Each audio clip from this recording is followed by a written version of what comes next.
Narcissists have what are called alloplastic defense mechanisms, and so they literally pathologically can't take responsibility.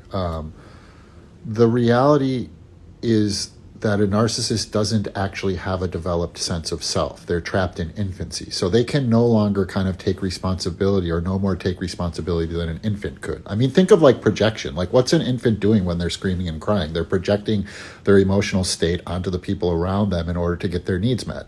They're crying and putting their distress onto their mother or their caregiver so that person will give them care. That's what a narcissist does. And so they are profoundly, profoundly like delayed in their object relations development. They're literally trapped in infancy. And so they cannot actually comprehend a situation where they are at fault. They like think of what a self is, right? A self isn't just kind of like the autobiographical self. It's also a container for our feelings and for our responsibility.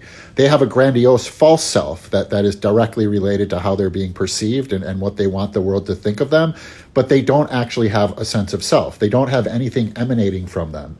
And so because they lack the container of self, they have to displace responsibility and their emotional states onto the people around them.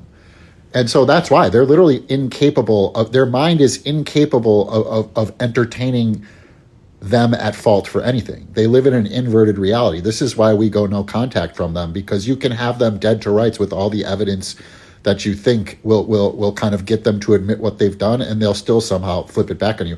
I work with clients. I mean, I've had like narcissistic men having like being caught in affairs with like 20-year-old women, and then like turning it back on their partner for like not doing the dishes or something.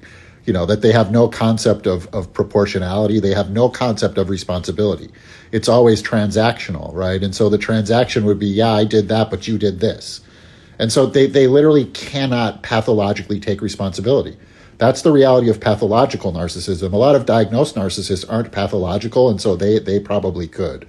They're just heavy in traits. But the difference between somebody really heavy in traits and a pathological narcissist needs to be pointed out in every discussion about narcissism. Because dealing with a pathological narcissist is very different than dealing with a diagnosed narcissist, where they overlap, but the way they're diagnosing is totally broken. Like you can't, to me, be a true narcissist and maintain the ability to feel empathy, right? Or lack grandiosity. That 5 out of 9 traits things is a diluted form of narcissism.